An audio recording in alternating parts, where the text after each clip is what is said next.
it's time for us to get the VW back up and running. Seeing as how we're having issues with the Vano solenoid on the BMW, we're gonna have to finally get the shifter fixed in the VW. So I haven't opened up this thing in months. This car has literally been sitting here in our driveway, and right there, the shifter linkage, if anybody knows anything about VWs, and the guys up at DieselGeek in Colorado, they know quite a bit. We actually have a full rebuild kit from these guys, and basically I'm going to share with you guys my experience. I'm not going to film everything just because I am doing this for the first time myself, but we're going to go ahead and rebuild the shifter in this 2.5 liter inline 5 cylinder engine. So it's got 5 cylinders. It's a little unique, but it's one of Volkswagen's more reliable engines, and when you pair it with the automatic transmission, it's not super, but when you pair it with the manual, it's typically a really great matchup. So anywho, let's make a little bit of a video of us rebuilding this guy. For starters, I'll take the shifter, put what pieces we have left of it. This one's kind of useless at this point, I feel like. And who's that dog under there? You the garage dog. That's Woola girl.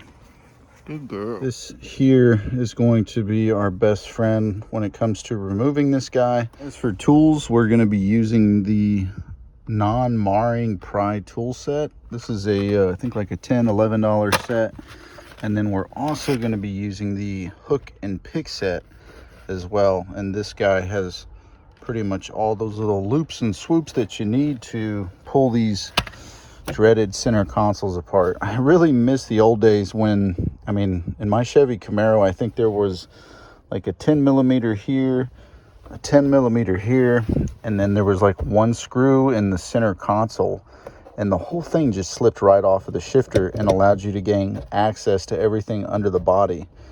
But unfortunately with VW, this thing is literally in like multiple pieces and sections. So that's one of the unfortunate things, is we're going to have to pull this thing apart piece by piece.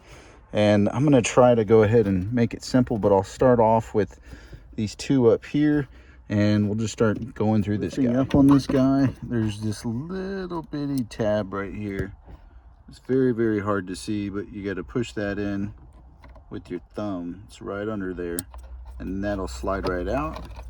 Next, not really sure how this guy is going to come off, but I guess we'll figure it out. Let me squeeze it. That was pretty simple. Literally just push that little tab and it slides right out. So now we just have these two electrical connections. Jumping in the back, there were two T20s. So after removing those and dropping them down in here, got this piece out of the way. Using this non-marring pry tool, I was able to get in here, kind of break this loose. Pulling upward after releasing it on the sides, it pops right off. I'll set that there. Now there's a T20 on this side and the same thing on the other side. So we got to remove those. There's a little screw that's holding this in. You just pop it down and it pulls right down. So there's that panel. This piece just lifts right up after you do the little electrical connection in there. It's coming off in pieces, so I mean, we're making it work. Once you get the little rubber pads, you can unscrew that T20. That one's holding it right there. Let me grab the other one. Got leaves. I'm gonna have to get the vacuum cleaner.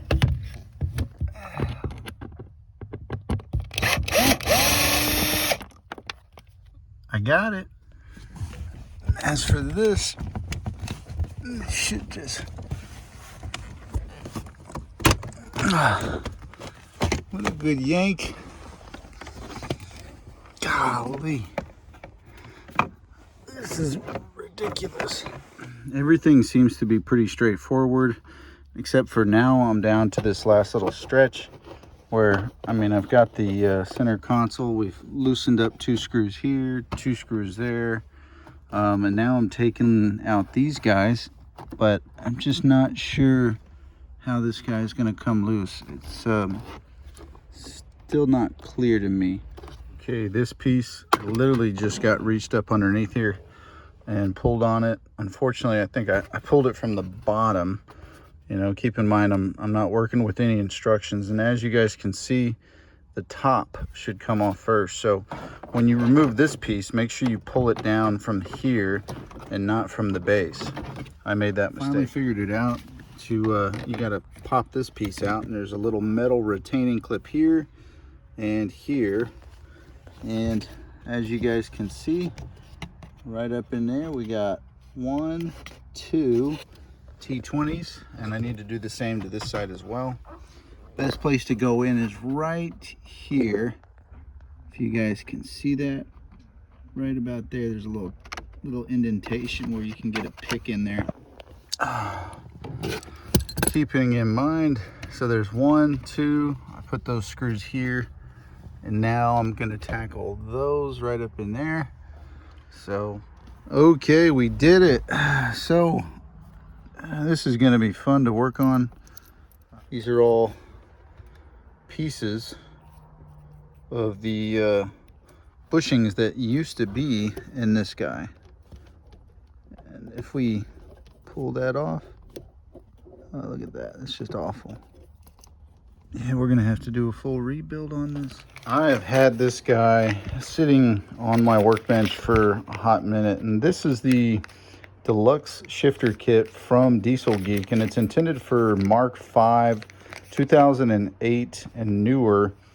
I did get it with all the bells and whistles, including the super slider, which is going to attach just above the gearbox on the actual transmission. But as for building up the actual shifter, all these pieces are going to come into play. So I'm hopeful that everything is here. If it's not, that will be a tough one. Well, first on our list, we got to super glue this. They say to use an epoxy, but I have super glue gel, and the side that's been kind of reamed in supposedly will fit perfectly right there. I'm going to put a small dot directly in the middle, and then that way, that way I can look through this guy and see that we're perfectly lined up on it. Okay, so we just used the drill bit guide, and we just finally drilled through that rivet that was holding it on, and now we can start working on the super pin. And there, that's what's left of that rivet that was holding on to the other end of this pin, the original factory pin. You can see how that was on there. Get this off to the side. We can slide out the original OEM pin, which seems plenty capable, but they're adamant that you need to replace this. With a little bit of help from the needle nose, we're able to pull this guy out. So there, that's the plastic sleeve that was in there. Well, as you guys can see, this is a bit of a messy job. So the super pin is not fitting very loosely inside the housing of the shifter here. And so what Tyler from DieselGeek recommends is that you take a pen with some 220 grit sandpaper and basically just move this guy back and forth until you're able to get that clearance that you need. But we have the super pen here. Be careful with that whenever you are sanding. Don't over sand it. I think that's enough.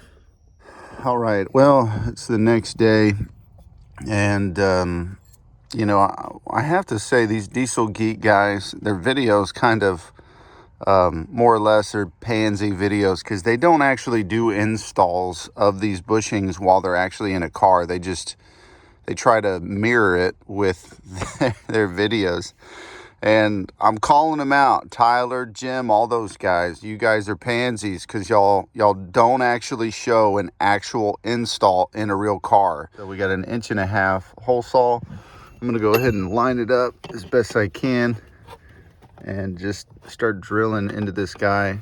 I kind of marked it with a Sharpie so you guys can see that we're trying to stay relatively just down on the side of this. Once you get the battery removed, as well as the battery tray, it's pretty simple. It's just some 10mm bolts that you have to pull out of it. But you're gonna need to essentially loosen up this goes here on top of the shifter selector. You have to remove that. It's held in with a little C-clip, and it's pretty easy. You just lift up on it and slide it off. Pretty self-explanatory. This one though is a bit more on there. So this one's it's got this little retaining pin from what I can tell. All right, you can see using a specialty flathead, I'm able to, it's a big one, I'm able to pry that off. So that's key.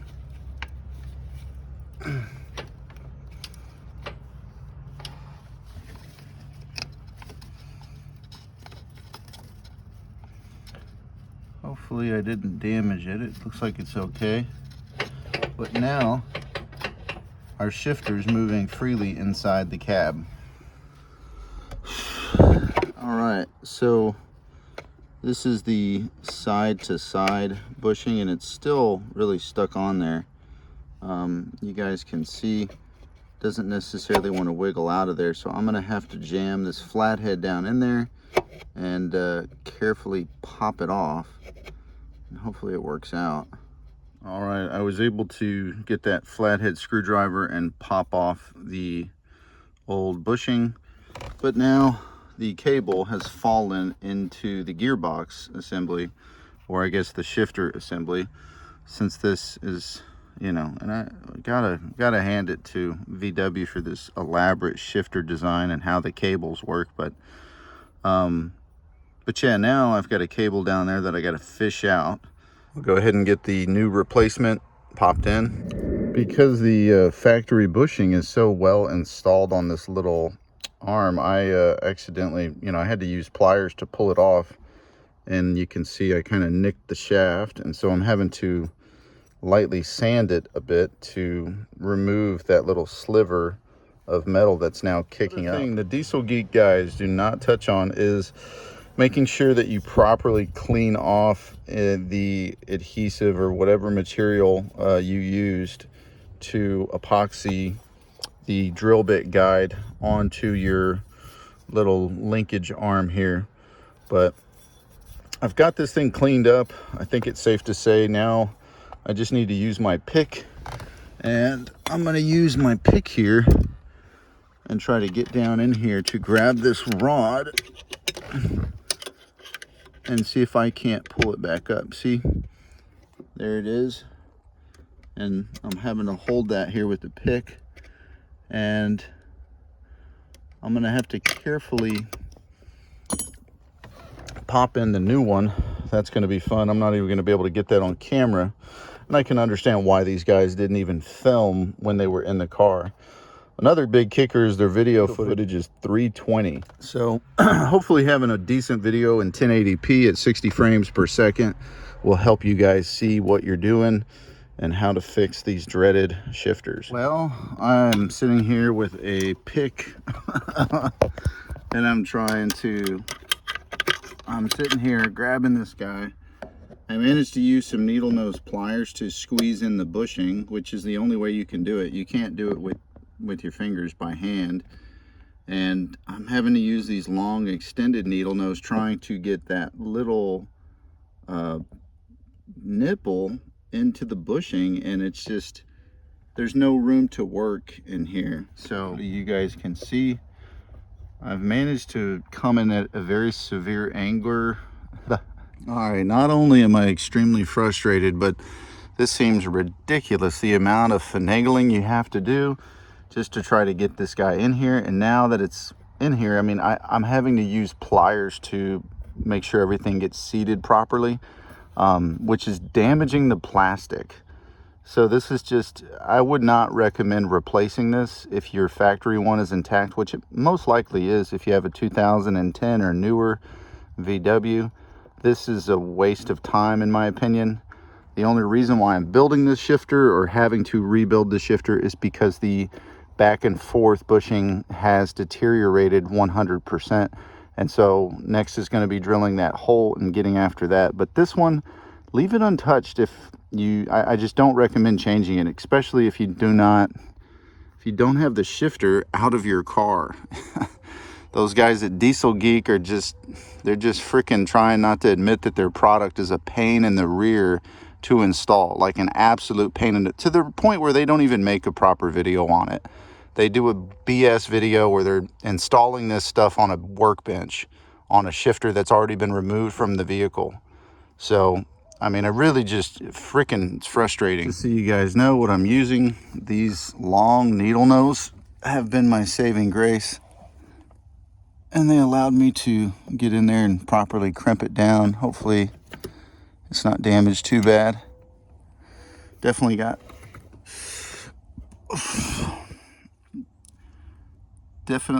a few nicks, but I think that'll do now. I just got to get that little C-clip on there without dropping it inside. All right, I got the C-clip installed. As you guys can see, it clipped on to the end of that nipple.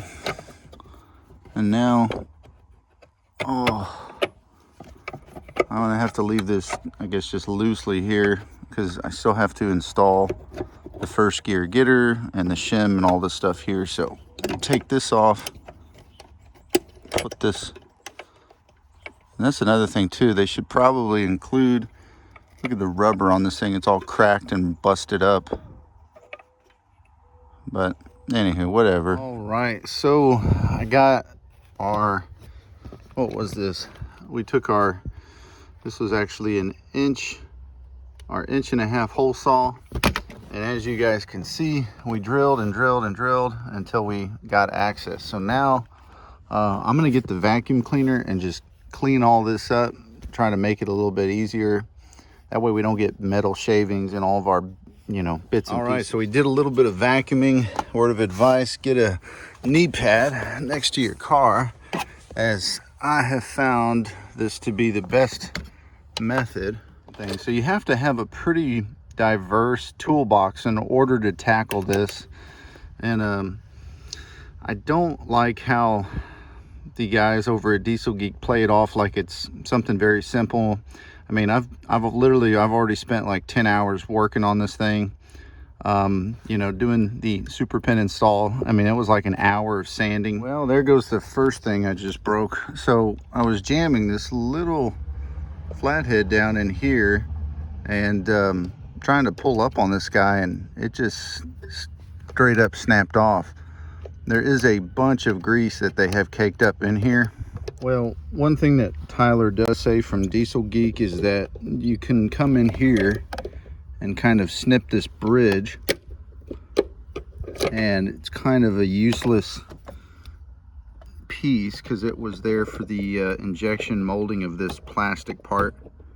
But he says by snipping this and breaking that loose, that will help the ball, or at least it'll help this plastic piece come out of here and allow us to pour in on those tabs. Thankfully, I don't really think that one does much. It's just kind of there and helps line up this housing, but I'm going to carefully pick and pry at it, see if we can't get this guy to come out. And today's sponsor is actually myself. Nobody is sponsoring this video. All right, that was a pain. Very, very troublesome to get this guy broken loose, but I got it up, and now we should be able to gain access to everything. All right, we finally made it to the point where the reason we actually did this whole shifter rebuild was because the bushing on there did fail. You can see it literally broke loose. So I'm going to grab that real quick. We should be able to properly remove this snap ring, as it is very much a tight little guy and it's pretty hefty. And that way we can get that installed on the shifter. Loosen that up pretty easy. That's a good girl. Well, we've got the center console all stays here, the battery tray, compartments, all that stuff from pulling it off of the top of the gearbox. But I mean, just so you guys can see, we've busted out everything working on this dang setup. And I just want to stress to anybody that does take it on that it is quite the endeavor to do this shifter rebuild. But let's keep going. Oh, and all you have to do is just wiggle it a little bit and it snaps right in. Yeah, BS. This is a nightmare. So I'm absolutely destroying the ring here, trying to get it over. It's just too tight of a fit. I mean, I've applied a lot of pressure and I think I'm gonna have to sand it down a little bit. So I mean, you can see it's just popping right off. It's not willing to go on there. I finally got it pushed on, and it was because WD-40 helped me out. I sprayed just a little bit on the other side of that plastic, and it really made the difference. So now I'm going to grab the snap ring and carefully put it over the lip. Now that the bushing is sticking out and I can see it properly, I'm going to go ahead and do that now. All right, snap ring is on. It was a little bit of a challenge, but we were able to get it on there, so it worked out. Next, we're going to grab some cardstock and make a shim for this. As for the shim that we're going to make for that ball, you want to have, I think it's 4 inches and a quarter. So this business card that we have here, we're going to use John's Hill Country Engraving. If you guys need any work done, this guy John, he really knows his stuff. He's the sponsor. He's the unspoken sponsor of today's video. But basically, we want to go ahead and start at this top corner. We slide this over, and we want to cut. And this is from corner to corner. This is going to be the perfect length, and we only want to be just under an inch, at 3/4 of an inch in height. But our overall length needs to be 4 inches and a quarter based on Tyler's info at DieselGeek. And you can see how we sliced it there. And now I'm just going to make sure that it's the right height, but I like to use this kind of this glossy finish. You can see it shining and reflecting. This, I feel like it's less likely to absorb any grease or any moisture down in that socket. So I think this is the best type of material to use. It's going to be right at about this business card thickness. As long as it has that glossy finish, it'll act as somewhat of an extra barrier and prevent the card from soaking up the moisture. We're just about there. We're at about 3/4 of an inch in height, and we're needing to be at right at about 4 inches and a quarter. So we're just pretty much there. I'm gonna trim off just the slightest amount here on the left, kind of tee it up and make it more of a square rectangle. There we go. We made us a high quality shim, and it was free because we got that business card from Hill Country Engraving. So let's take this shim and make it work. Well, as you're sliding this plastic collar down, you can see I got this tab is in, this tab is in, and sure enough, that business card, you can kind of see it. It's just barely sticking out, and I have it wrapped all the way around, and I have to admit, it feels nice and snug. I still need to get this tab pressed in. I have three out of 4 tabs. This is the last one that needs to get pressed down on. Using this big flathead to carefully push on that, but I keep slipping off of it. So I'm going to put a little piece of cloth or a rag on top and gently push down firmly but gently, firmly but ever so gently. All right, so now we have all those tabs, and I can say this feels nice and tight, nice and stiff. Next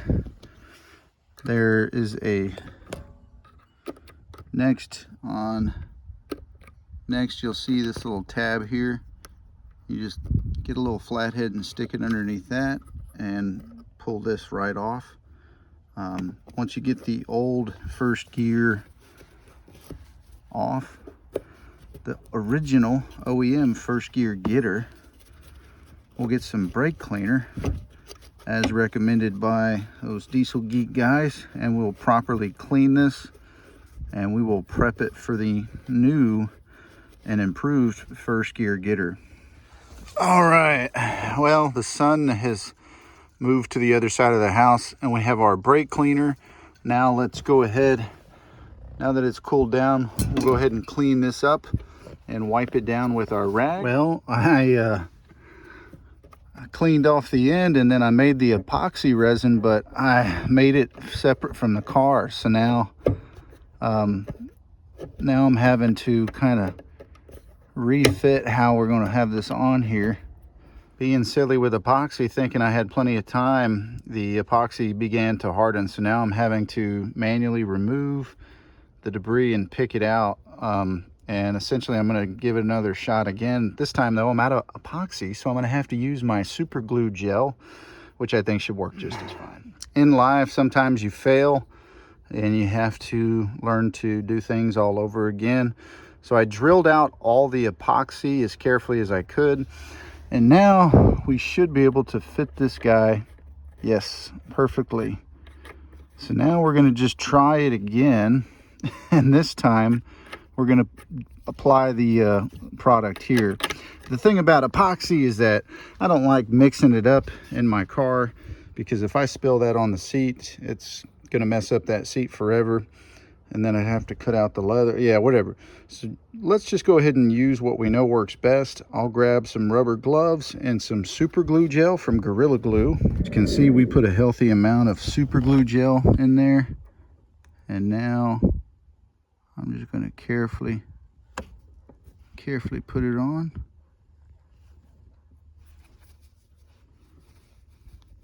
All right. It's on there nice and good with that Gorilla Super Glue gel. And I made sure we didn't drip any. At least we did, and I wiped it up pretty quick. I'll go ahead and grab that little teeny baby screw and we'll put that in here with that washer now. Before I get too carried away, this is an FFG shifter now. FFG, Frugal Folks Garage. As for this little bitty screw that goes in here, let's see if I can get it started by hand.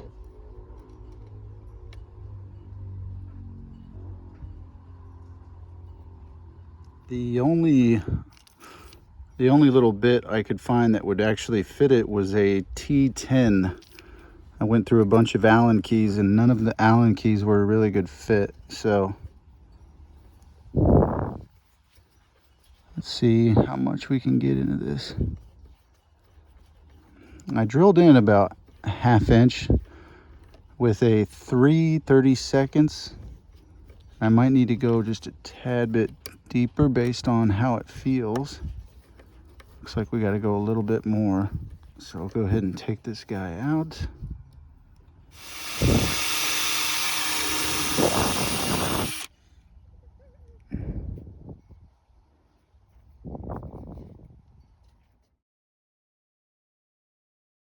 Okie dokie, well, I got it tightened up in there as best I could. I think that's as good as it's gonna get. On a positive note, it's looking wicked cooler, especially with the Frugal Folks logo. And just so you guys can see this spring, you want this spring to look like so. When you put it back on, taking this thing apart, I could see that this is how it was. But I mean, I have to admit, that does feel nice. I've been complaining a lot, but I have to admit, that feels really nice. I'm excited. So anyway, all right, so now that everything is connected, it's time for us to slide this over and see how this should be popping this on. Once again, WD-40 coming to the win.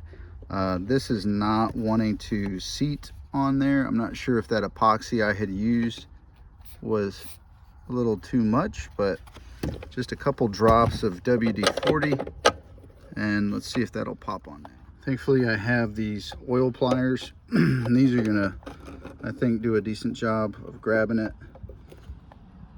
and it should allow us to properly get this popped on. All right, I got this popped on. I think it's best to install this nut next, as the super pin seems to not be super happy. But you guys can see what we're working with. I'm going to start tightening this up and hopefully get this nice and pressed back in the way it needs to be, because right now the super pin's kind of hanging out and I need to screw this on. All right, so now I'm running into an issue where I've got this guy on, but when I pop this guy on, it goes over and runs into this plastic piece. So not too sure. This first gear getter doesn't seem to want to get or do anything really. But yeah, I'm having to use a little bit of extra pressure, and I think that's how it's supposed to be. You want it to be all the way on there. Let me go ahead and tighten this up just a little bit more. The kicker is it feels super stiff and rigid. There isn't hardly any, the side to side motion is very, very tough. If I loosened it up, the side to side motion it's nice, and you can, so I don't know. I'm confused why they would do it that way.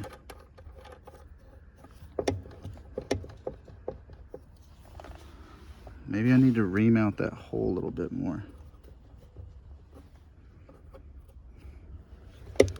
I feel like there's too much resistance in this design. Yeah, I do not feel good about this design. It's, the front and back seems okay, but the side to side is very like mushy, and there's no, you can see I move it and it just stays there. It's not popping back freely on its own. So this definitely does not feel right. And I popped it off again, and I mean, you know, we're rotating, it's spinning freely right here, no problem. I feel like it's possibly binding up inside. So I'm gonna go ahead and try sanding this a little bit. And I don't feel like it's so much here. I feel like it's more up here that the issue, you know, and this feels, you know, very mush too right now, but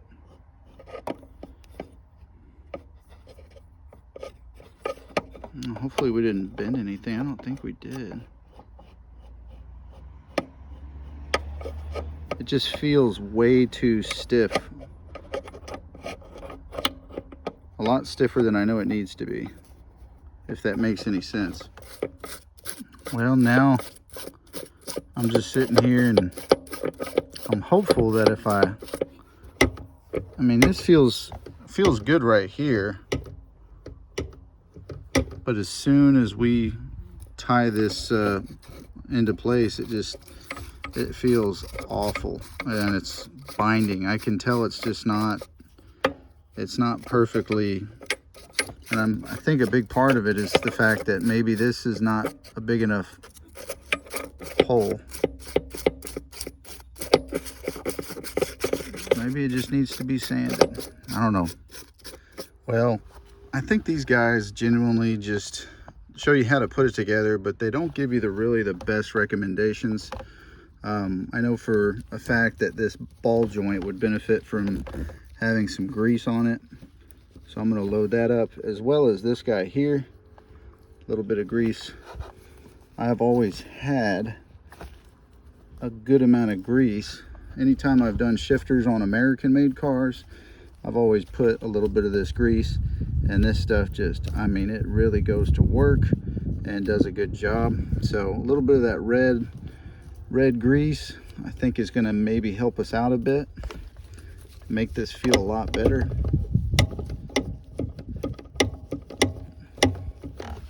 And I mean, you can see I barely put any grease, but I'm optimistic that this will help us out quite a bit.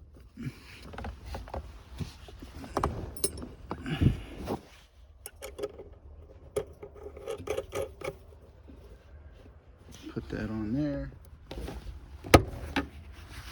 Boom.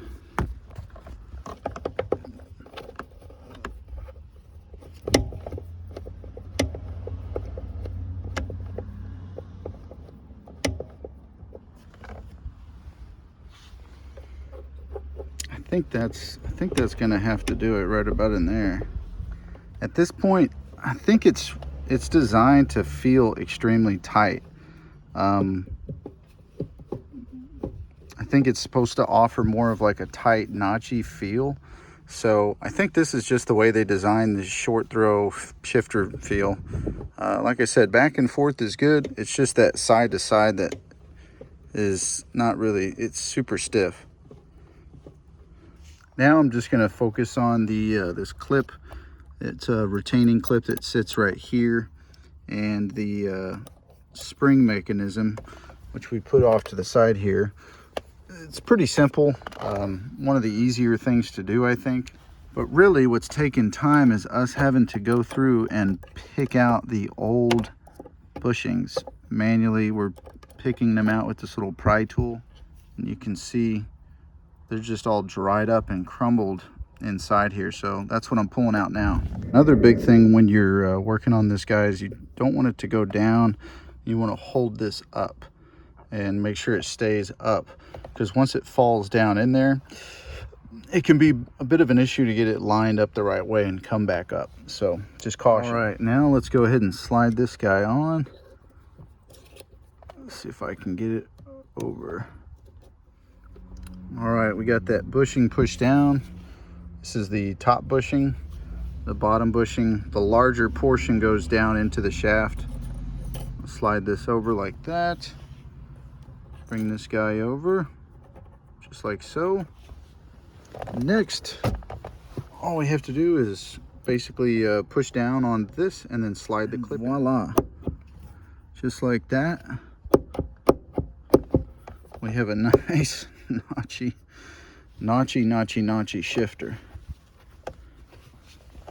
Get the vacuum cleaner here in a bit. Get this all vacuumed up. But man, it does feel really, really tight. Not sure how I feel about it just yet, but let's go ahead and give it a chance. Hook up the rest up front. Now we're gonna slide on the optional super slider. It's pretty simple. There's this little clip here that you have to basically pull each side open, and it'll allow you to slide off of this and basically back it out. It's just a little teeny plastic clip, but that'll allow us to gain access to the slider here. So I'm going to go ahead and take this flathead and kind of pry this guy off. Thankfully had enough grease build up on there, it popped right off.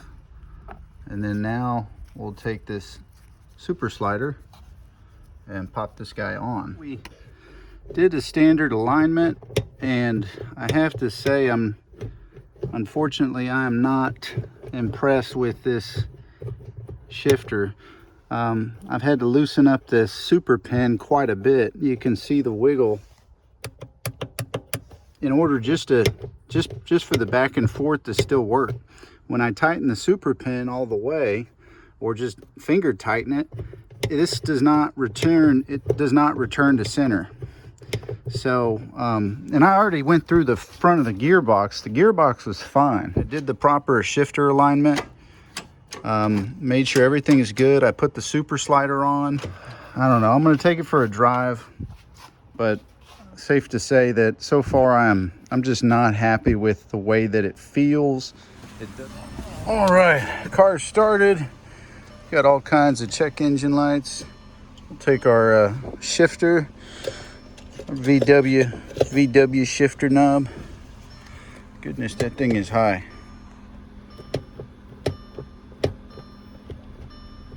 go get some gas in this thing and run it through a car wash. So I got first, second, third, fourth, and fifth. No difference. I don't feel any difference from factory. I can honestly say that. But let's go ahead and drive down the road and get some gas in this car. And it hasn't been running in a few months, so I think it needs to just wake back up. All right, got some gas.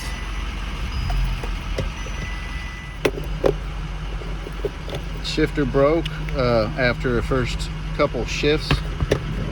Seeing as how we broke our shifter, let's see if we can take this Ford Mustang shift ball and mount it here on this Volkswagen gear selector. All right, so I've been driving around for I guess about 3 weeks with this guy, and I went ahead and epoxied this shifter ball to the actual shaft. And I really like the engagement. Overall, the throws feel about the same. The only one that you really notice is when you go to 5th gear, it feels like you're barely having to go over. Like as before, I felt like it was just a little bit more. But I feel like that is one of the most noticeable ones. Is 5th gear it's crisp. It feels really good going into 5th gear. Now, as for the other ones, going into 1st gear, the 1st gear getter, 2nd gear, I mean, honestly, I don't really notice that big of an improvement. I can tell that it is a slightly tighter overall feel. The shifter is, I really like this side-to-side motion.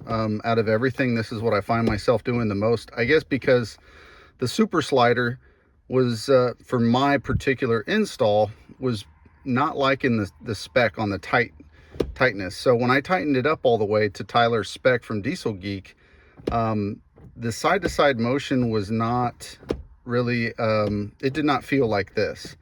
When I tightened it up even just a little bit, it would like slow it down to where it wouldn't respond, it wouldn't snap back to dead center like it's doing now. So I didn't really tighten that all the way. I put a lot of thread locker on it. I put some heavy duty thread locker. And when you reinstall the airflow tube that sends the AC to the back of the car, that goes right up against the super slider, and it will prevent that nut from coming off completely. But still, I put a nice drop of thread locker on there to prevent that nut from coming loose. And I mean, overall, I really like the way that this thing came together. I can actually just pop it off and show you guys. It's very easy, but you guys can see, what I'm talking about. That super slider goes right up against this little air tube, and I put a nice drop of thread locker, so the side-to-side motion feels good now. But my closing thoughts on this, it is a nice upgrade for your Mark V, but I have to admit that it's a lot of work. So unless your bushings, your factory bushings, are completely shot, especially the front to back bushing, which for me, that left me on the side of the highway. I was struggling to get it back into gear because it had literally popped out of place.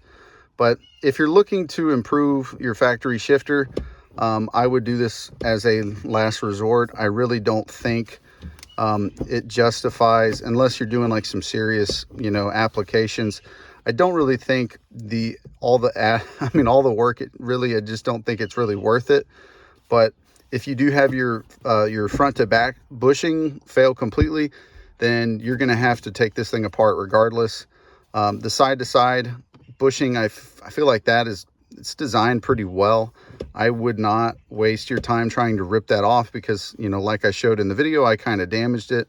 But I really love shifting gears in this thing. I like this blue shifter ball from a Mustang a lot more than the actual original VW shifter. It has a little bit of extra weight to it, and I feel like it helps with me shifting gears whenever I get after it. So I'll leave it at that, guys. Really appreciate y'all watching the video. Sorry it was such a long video, but I had several people ask hey, can you please post the how-to video on doing the DieselGeek shifter rebuild kit with the bushings and everything. So really hopeful that this will actually help some of y'all out there.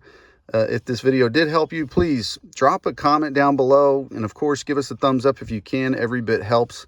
And as always, stay frugal, stay kind. I appreciate you guys watching. Take care.